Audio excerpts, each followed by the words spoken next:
This is episode 2 of the Inspired Entrepreneur's Guide podcast.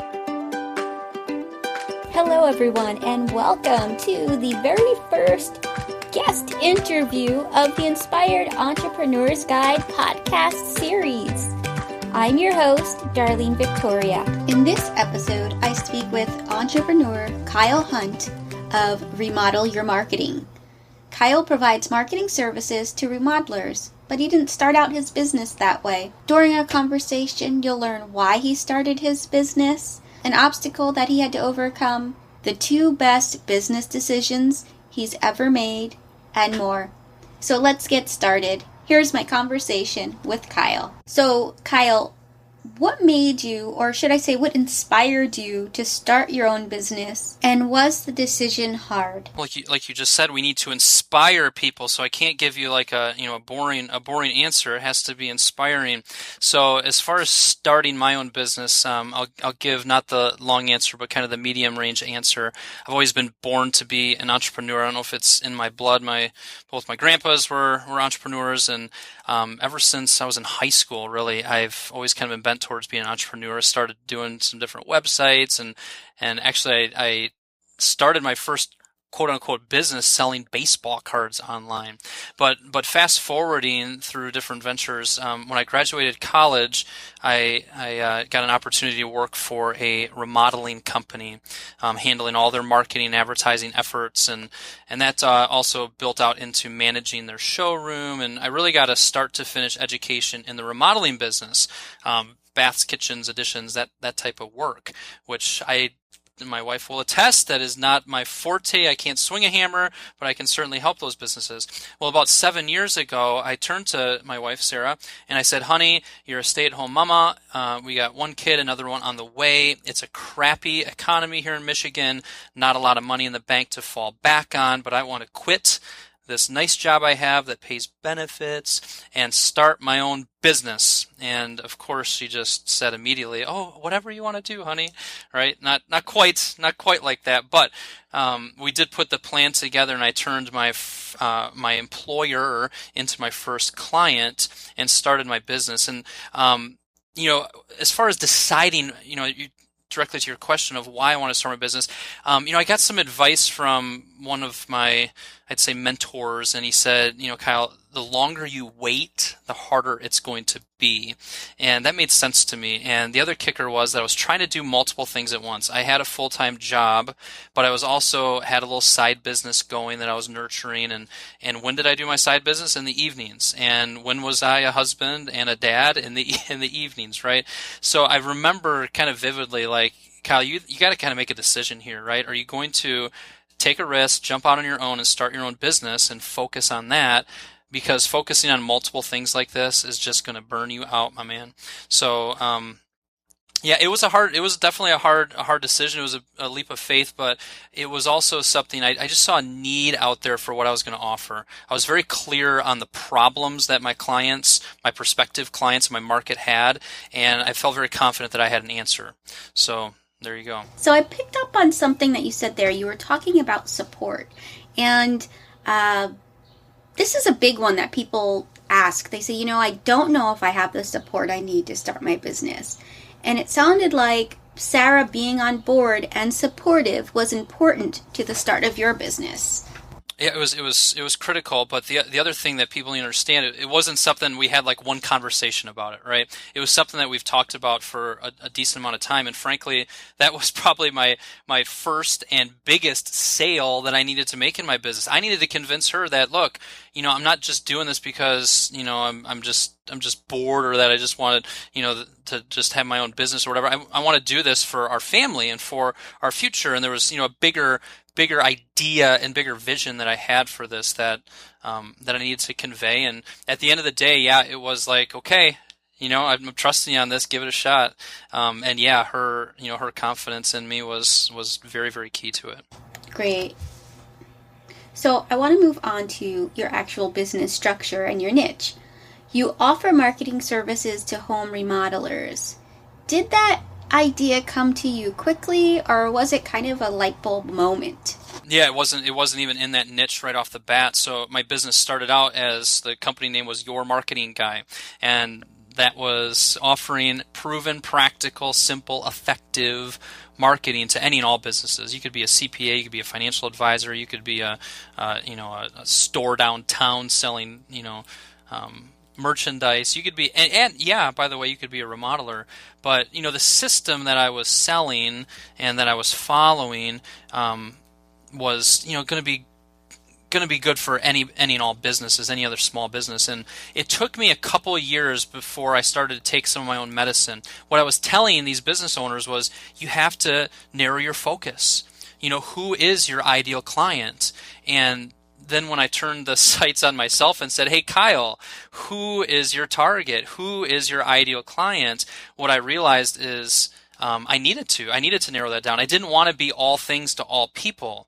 I wanted to narrow the focus down. So from a couple different things came together, but I said, you know what? Here's the flag. I'm putting it in the ground, and I am a marketer for remodeling companies. That is who I'm going to be, and what I'm going to focus on. That's and off I went from there. Now, when I finally narrowed my focus and had the guts to do that, and basically say, instead of 1 out of 100, 100 out of 100 businesses, I'm really looking for these 2 out of 100. I'm narrowing this market down tremendously. Funny thing happened.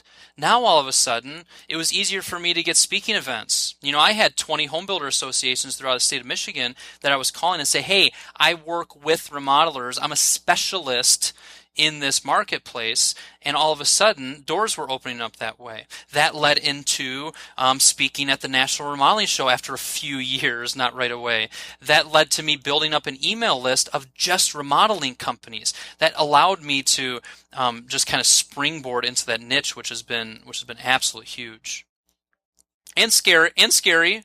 I used to say that was the biggest or the best decision I made in my business was to narrow that focus, but it's actually the second best business decision. And so I just teed that up as a follow-up question to you now or later in the interview. You'll have to ask me. Save it for later. We'll cliffhang them. That's great. I am making a note to find out what your first best business decision is, and we'll circle back to that later in the interview. So I'd like to now turn the conversation over to business obstacles. Name one business obstacle that you were faced with and how you overcame that obstacle. Yeah, so biggest obstacles. I haven't had like a big fat one that's like been in front of me, but just a lot of little ones. So the way I would describe it is, and I guess we're talking to entrepreneurs, we're talking to potential entrepreneurs, is that it is a stinking roller coaster. I am a pretty even-keeled guy. I'm a pretty level-headed guy. I'm a pretty, I don't get too high, I don't get too low. And this entrepreneurial ride has challenged that level-headedness, right? I can be sky high, feeling amazing about my business. Man, I have everything figured out. Revenue is good. I'm in control of my clients. I'm in control of the work that I need to get done. Look at the results that I'm helping them achieve through this. And then literally 2 days later, I can be feeling like a big bum. Like, just not going well. So that's been the biggest obstacle for me, is just having not this day-to-day perspective, but like a more broad perspective on things. Is this chart? Yeah, this chart might be going up, down, up, down, up, down, but is the general direction of this business and my business going up? Is it going in a good direction? Having that perspective is probably the biggest, and that's not like I've solved that issue, I've dealt with it, I'm never going to have to deal with this ups and downs again. No, it always comes back, and so that's the biggest obstacle. And as far as overcoming it, it's just being aware of it, being alert to it, understanding that we're running a marathon, not a sprint. And probably the other biggest piece of advice is there's a lot of other entrepreneurs that are going through the same thing. I'm a solopreneur, so it's me in this office downtown Brighton, Michigan, and what I've been able to do over time is develop some other colleagues of mine to bounce ideas off of. One of my colleagues down in Ohio, we talk once a month. just about each other's business. How's it going? Perspective there. I've participated in a mastermind group with other entrepreneurs to bounce ideas off of. That's critical. Don't try to just sit in an office or sit in your home or wherever you're doing this business by yourself and just with your own thoughts. You have to make sure you're surrounding yourself with a round table, a mastermind group, other people that can understand, motivate you, hold you accountable, give you perspective. So that's the best way to kind of overcome that obstacle. And the perspective that I have now is boy, if I would have known now what I didn't know then, I don't think I'd have the guts to start my business. So it's good that I didn't know then. Because it is that roller coaster. It is that challenge. But here I am 7 years later, and I've gotten my business to a very stable, solid place. I'm making more than twice the amount I was making, at a regular job. I dropped off two of our 4 kids at school this morning. I will be leaving my office at 3:40 to pick up the kids. I'll be home at 4 o'clock. I'll probably fire up the computer for an hour after the kids get to bed tonight, but my office is 2 minutes from the house. There's just so much. I literally earlier today I stopped at the grocery store for half an hour and got my wife some things that she really needed, that she wasn't able to get the 2 little kids ready and out the door. That flexibility that it's given us, the financial aspects of it, it's all been worth it. But boy, has it been a lot of effort and a lot of patience and a lot of hustle to get it to this point. So it's not something that's going to happen overnight. No doubt about that.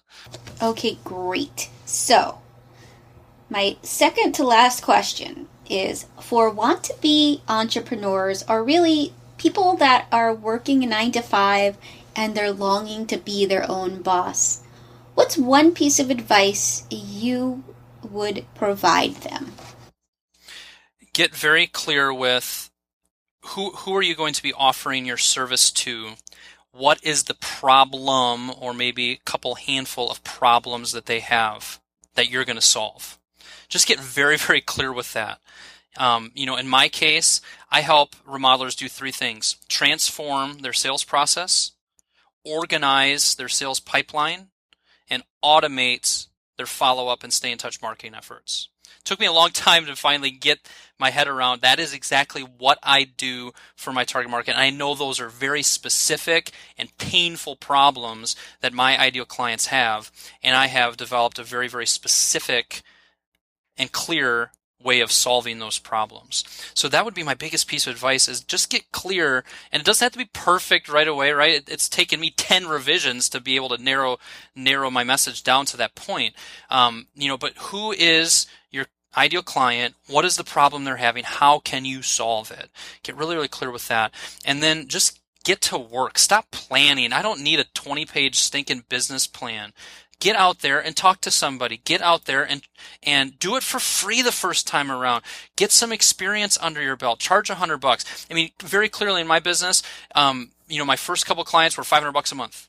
And then, oh wait, I just sold 2 clients. I'm going to charge $600 a month now. There was no other rhyme or reason other than my own confidence level was increasing as I was doing. Not as I was planning, but as I was actually doing and seeing results and getting some experience under my belt. So that's probably my biggest piece of advice. Get clear, problem, solution, get out there and start hustling, start doing it, start doing. Getting to the home stretch here. Since you provide marketing services to remodelers, if you were to give any entrepreneur one general marketing tip, what would that one tip be? Gotcha. So my business name now is Remodel Your Marketing, and what's been interesting over the last few years is that probably the majority of my work is revolving around the sales process. So my tip is, I suppose it could be a marketing tip, but it's also a sales tip. And what it is that do I have to just give one, or can I give 2, Darlene? 2 is totally fine. Okay. I figure we'd be flexible here. So number 1, get an email list started. Build up a database of contacts that you can build, know, like, and trust with. That's marketing. Getting someone who has a need to know, like, and trust you. My email list is the most valuable thing in my business. It's about 2,000 people strong at this point. But guess what? It started with 1 person. and then 2, and then 3, and then I did a speaking event and I got it up to 15, and then I did another one and I got up to 45. And over time it's built up, but it is the most valuable marketing asset I have, and same for pretty much anybody who is listening to this. And so that's my biggest piece of advice. And then right off that would be, don't give up on sales leads so soon. If I gave up after even 4 follow-ups, and I'm not being obnoxious with it, I'm sending a quick follow-up email, I'm sending, picking up the phone and giving them a quick call, I'm talking to them and saying, okay, when would you like me to follow up with you again? I'm being professional with it. They're also on my email list, so they're seeing new content, and I'm building know, like, and trust. But if I wasn't being very specific, strategic, and consistent with my follow-up, my business would be probably 30%. I basically have 30% of the sales that I have. It's that important. We give up so soon and say, oh, they haven't responded, they must not be interested. Not the case. Maybe they're busy. Maybe the timing isn't right. Maybe this, maybe that. Don't give up so soon. And I use a program called followupthen.com, which that's all I'll say about it. If people want to look up followupthen, THEN.com, it's what I kind of lifeblood of my follow-up with clients and with prospects. It's free, simple. Oh, all right, gotcha. So what I'll do is I'll have a link to Follow Up Then on this episode's show notes. Okay, so this is the moment we've all been waiting for, circling back to the question about what was the first biggest decision in your business. Yeah, I better not disappoint, right? I pumped it up earlier. So to remind everybody, the second best decision I've made in my business was to narrow my focus. All of a sudden, I could become a specialist instead of a generalist. It opened up so many doors. Now I write for Remodeling magazine. Now I am able to speak at the National Remodeling Show. I became a specialist. And frankly, if my child, heaven forbid, needed to go had an issue with their heart or brain or something like that, am I taking them to a generalist, or am I taking them to a heart specialist or a brain specialist, right? Specialists get paid more throughout all of our economy, all of our world, right? So there's benefits to narrowing the focus. But the number one best business decision I made was hiring a business coach. I hinted earlier at getting involved in a mastermind group and some roundtables, and that was also key. But I actually took $5,000, and if looking back, I did not have that $5,000. I literally put it on my business credit card, which I hate doing with a passion. But I was at a point in my business where I'm saying, I gotta break through here. And I tried it myself, and I'm trying myself, and I'm trying it myself. And then I gave $5,000 to a gentleman who I've been on his email list for a long time, and I said, coach me up, bud. We went through a 6-month program, and it really helped my business take off, get clear, give me the motivation, give me the accountability. Here I offer accountability to my clients and a clear direction. I needed that for my business. So that was by far my biggest and best business decision. And so yeah, it ties into several things we've mentioned, right? Don't try to do it yourself. Don't try to do it all on your own. And frankly, sometimes you're going to have to take a risk, maybe a little bit financial, even after you've taken the risk of starting your business, to get to that proverbial next level. For those listening to this, they might not be familiar with what a business coach does, and I don't want to go into a rabbit hole because we can talk about business coaching for quite some time. But generally speaking, what is a business coach and how did they help you? Yeah, so I guess if I were to kind of summarize it, he held my butt accountable to work on my business instead of in my business. He asked tough questions, challenging questions. Kyle, why are you going that direction? Why are you thinking that? Why? Have you thought about this, right? The biggest thing was he provided the accountability. I knew if I had a call coming up with my business coach on Thursday, I was going to find the time to get prepared for that call, get my action steps done. If I didn't have a coach, guess what? That's the stuff that just continues to stay on the to-do list week in, week out, because we're so busy, in the business instead of on the business. So that's how I'd summarize the results or the takeaways I received. Great, thank you. So, Kyle, we are actually about to wrap up. I'm out of questions. I feel like we're just getting warmed up. Is that all? Yes, but here's one more for you. Tell everybody where they can connect with you and find you on the web. Yeah, so my business website address is www.remodel Y-O-U-R, marketing.com. My email address, kyle@remodelyourmarketing.com. Thank you, Kyle, for being a guest. It was great speaking with you. For anyone that wants information and links to anything we discussed in today's episode, you can find them in the show notes at dvpodcasts.com/inspired. If you'd like to connect with me, you can do so on Twitter at Darlene Victoria, and also on Facebook at facebook.com/Darlene Victoria Work. That's all I have for you this week, folks. I will be back next week with a brand spanking new episode. Thank you so much for listening. Make it a great week, everyone. This is Darlene Victoria, signing out. This podcast was brought to you by The Inspired Entrepreneur's Guide to Living and Growing Successfully, a workbook to inspire and spark your entrepreneurial soul. You can pick up the book at inspiredguide.darlenevictoria.com. Use code InspiredGuidePodcast at checkout to receive a discount and get the book for just $4. Stop dreaming and start doing. You deserve it.